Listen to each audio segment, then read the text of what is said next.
Good evening lads, lassies and lassos. I do not want to hold us up here, so I will make this introduction brief. This is a brief overlook of a timeline of the history of Japan, from 300 BC to the present. Okay, that's done. Let's move on, shall we? From 10,000 BC to 300 BC is the Yamato Era. This was a prehistoric period of tribal organization with hunter-gatherers who made rope-patterned pottery called jomon.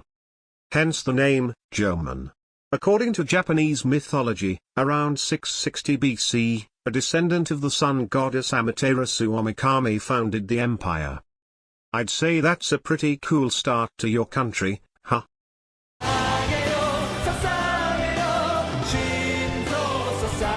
There was the YAI Era, from 300 BC to 300 AD. This is a side note, but that time frame makes me so happy for no reason lol. Around this time, rice cultivation, metalwork, and the potter's wheel were introduced from China and Korea.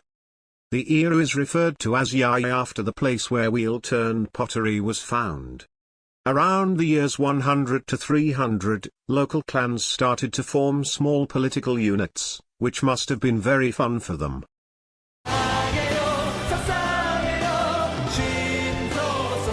After that was the Kofun Era, or the Yamato Era from 300 to 645.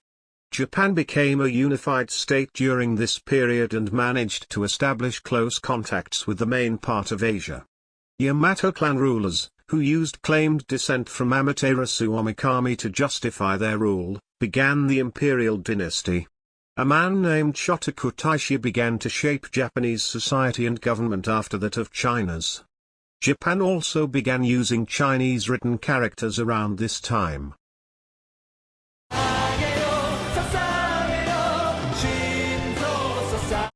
Following the Kofun era was the Asuka Era, from 645 to 710.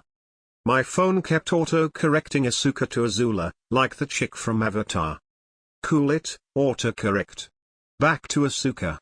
During this era, a wave of reforms, known as the Taika reforms, aimed to defend and give strength to the emperor's power. Rich, aristocratic families supported these forms, because of course they did. They were rich. Rich people love monarchies, I presume.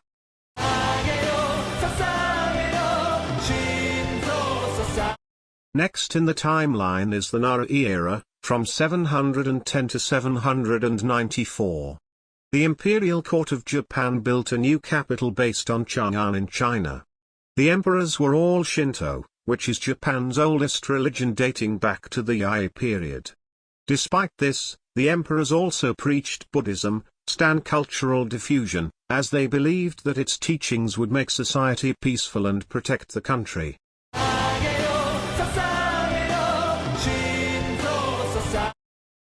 After that is Heian Japan, dating from 794 to 1185.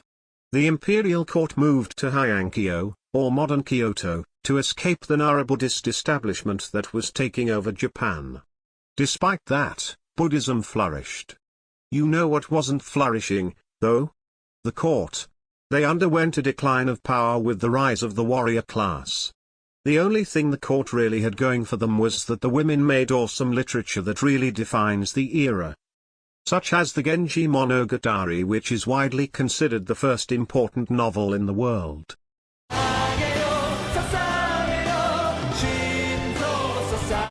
Following Heian Japan is the Kamakura Era, which went from 1185 to 1333. At this point, a military government is established with the emperor as a figurehead. The warrior class became the new ruling class around 1192. In the late 1200s, the Mongols tried to invade Japan, but were repelled by the kamikaze, who I will bring up again later. This went well for Japan, but it did weaken the military government's structure for a while.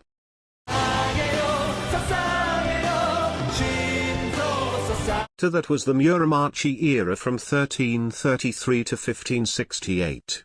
Another military government is established in Kyoto. I guess Japan really loved military governments. During this era, the government collapsed due to the Onan War, which lasted for 10 years, and the Sengoku Jidai, which translates to Warring States period. A period in which Japan experienced almost constant upheavals of the government. If you think that's chaotic, it's important to know that this is the time in which firearms were officially introduced by the Portuguese, as well as Christianity, which a lot of officials did not take a liking to.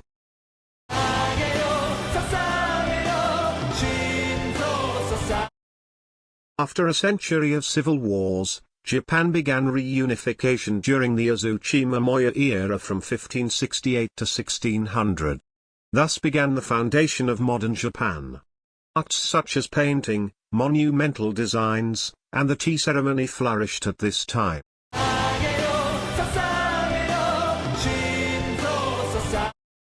After that is what I think of as the most well-known era of Japan, the Tokugawa or Orado Era from 1600 to 1868. Japanese officials founded the Tokugawa shogunate and began a period of national isolation due to the prevalence of European merchants spreading Christianity in the country. Like I said, a lot of people were not fond of the religion.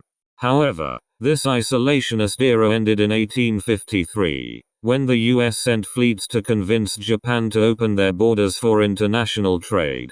Eventually, the Japanese got tired of the US and agreed to open their borders for the first time in 2 centuries. That's right, 2 centuries. Imagine being in lockdown for over 200 years. 2 years was bad enough, in my opinion.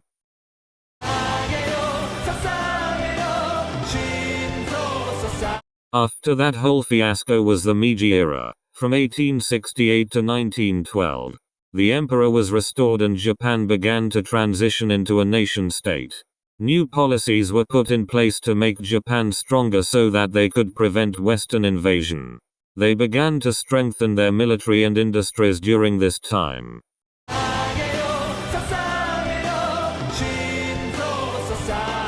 Next was the Taisho period from 1912 to 1926. Japan extended its economy throughout Asia and the Pacific. That's all that really happened around this time. The next era, however, is the complete opposite.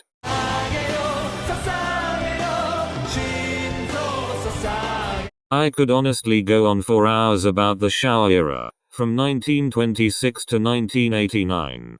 This is the point where Japan was caught up in World War II. In 1931, Japan took over Manchuria. In 1937, they invaded China.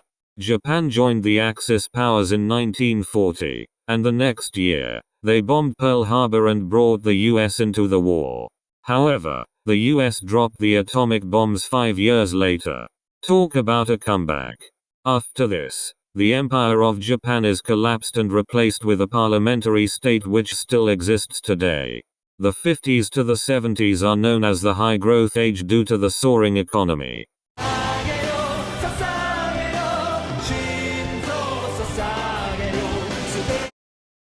Lastly, the Heisei era started in 1989 and is currently going on to this day. The 90s are generally referred to as the lost decade due to a large economic crisis in Japan. However, the economy recovered and Japan is now one of the wealthiest countries in the world. That's the overall history of Japan.